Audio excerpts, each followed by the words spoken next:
इस वीडियो ने तेरे अंदर आग नहीं लगाई ना, तभी वीडियो को डिसलाइक मार के छोड़ देना। अगर आग लगी तभी चैनल को सब्सक्राइब करना और वीडियो को लाइक करना। आज मैं आप लोगों के साथ ऐसी 5 रियल लाइफ स्टोरी शेयर करने जा रहा हूं जिनकी महान सफलता के पीछे बहुत बड़ी असफलताएं रही। ये 5 स्टोरीज आपके रोंगटे खड़े कर देने वाली है। इन स्टोरी से आप भी सीख करके अपने लाइफ में सक्सेसफुल हो सकते हैं। आइए दोस्तों शुरू करते हैं। कहानी नंबर 1, धीरूभाई अंबानी। इन्हें कौन नहीं जानता, गरीबी से लेकर भारत के सबसे अमीर आदमी बनने की कहानी। हम सब जानते हैं कि धीरज लाल हीराचंद अंबानी भारत के सबसे एंटरप्रेन्योर बिजनेस रहे हैं। धीरूभाई अंबानी का जन्म एक गुजराती परिवार में हुआ था।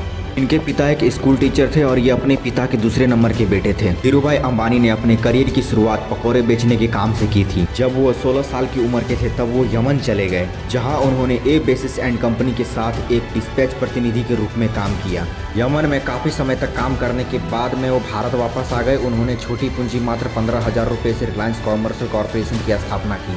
उन्होंने चंपकलाल दमानी के साथ मिलकर व्यवसाय स्थापित किया, जिनसे वे 1965 में अलग हो गए। इसके बाद उन्होंने पीछे मुड़कर नहीं देखा और telecom, communication, information technology, energy, power, retail, textile, capital market and logistic में भी बिजनेस आगे बढ़ाया। उसके कुछ समय बाद ही धीरूभाई अंबानी ने अहमदाबाद के नजदीकी नौराडा में अपना पहला भौतिक षड्यंत्र शुरू किया और बीमल ब्रांड को आगे बढ़ाया। ये थे धीरूभाई अंबानी के कुछ किस्से जो असफलता से सफलता की ओर बढ़े और अपने जीवन में बहुत नाम कमाए और आगे बढ़े। कहानी नंबर 2, इस बंदे की कहानी तो आग ही लगा देने वाली है। Thomas Alva Edison. इन्हें कौन नहीं जानता, जिस इंसान को हम दुनिया बदलने वाला आविष्कारक कहते हैं। अपने बचपन में उसके शिक्षक रोज उसके माता पिता को बुलाते थे और उसकी शिकायत यह कहकर करते थे कि उसका बच्चा कमजोर है और जीवन में कभी सफल नहीं हो सकता। उनके टीचर उनके माता पिता को ये कहते थे कि इनके पास दिमाग नहीं है और किसी काम का नहीं है, लेकिन किसी को नहीं पता था कि ये इंसान एक दिन पूरी दुनिया बदलने वाला है। वैसे तो इन्होंने कई सारे चीज़ों का इन्वेंशन किया है, लेकिन इनके फेमस इन्वेंशन में से एक इलेक्ट्रिक लाइट बल्ब है, जो कई बार असफल होने के बाद सक्सेस हुए हैं इस बल्ब को बनाने में। ये सफलता लगातार प्रयास और कभी न हार मानने वाली भूख से मिली है। कहानी नंबर 3, वॉल्ट डिज्नी। डिज्नीलैंड के फाउंडर।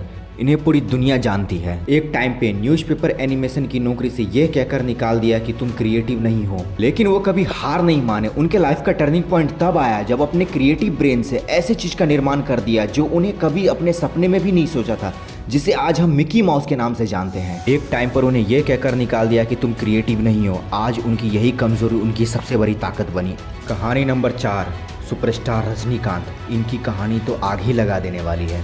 एक बस कंडक्टर से लेकर के एक सुपरस्टार रजनीकांत बनने की इनकी कहानी ही सबसे अलग है। साउथ इंडस्ट्री के सबसे बड़े सुपरस्टार रजनीकांत, जिसका वास्तविक नाम शिवाजी राव गायकवाड़ था, इनका जन्म एक गरीब परिवार में हुआ था। उन्होंने 5 साल की उम्र में अपनी मां को खो दिया और अपने 4 भाई बहनों के साथ बड़े हुए। उनके पिता एक पुलिस कांस्टेबल थे। अपनी स्कूली शिक्षा पूरी करने के बाद रजनीकांत ने बेंगलोर और मद्रास जैसे शहरों में कूली, बढ़ई और बस कंडक्टर सहित कई जॉब किए। बस कंडक्टर के रूप में काम करते हुए भी वो कई तरह की एक्टिंग किया करते थे और लोगों का मनोरंजन किया करते थे। अपने काम के दौरान उन्होंने एक ऐड देखा जो एक्टिंग सिखाया करते थे। फिर क्या, दोस्तों से कुछ पैसे उधार लेकर के उस एक्टिंग स्कूल में एडमिशन लेने के लिए चल दिए। अपनी एक्टिंग स्कूल में अपनी एक्टिंग के दौरान तमिल फिल्म डायरेक्टर बालचंद्र ने देखा और आप सब तो उनकी सफलता की बुलंदी के बारे में जानती हैं, कैसे बस कंडक्टर से इतने बड़े सुपरस्टार बन गए। कहानी नंबर 5, वाओ, इन्हें कौन नहीं जानता, ये तो मेरा सबसे ज्यादा फेवरेट है।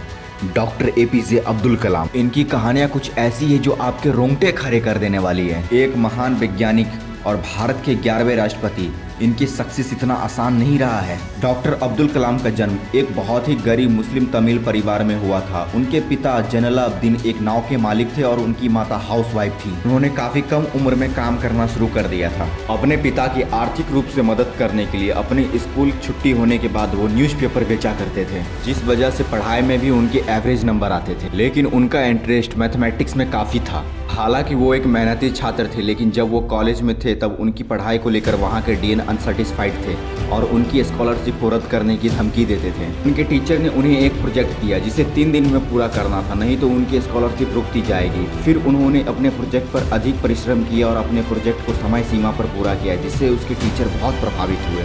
आगे जाकर के एक साइंटिस्ट के रूप में DRDO में शामिल हो गए और DRDO के हेड बने। बाकी आप सब तो जानते ही हैं देश के लिए उन्होंने क्या क्या किया।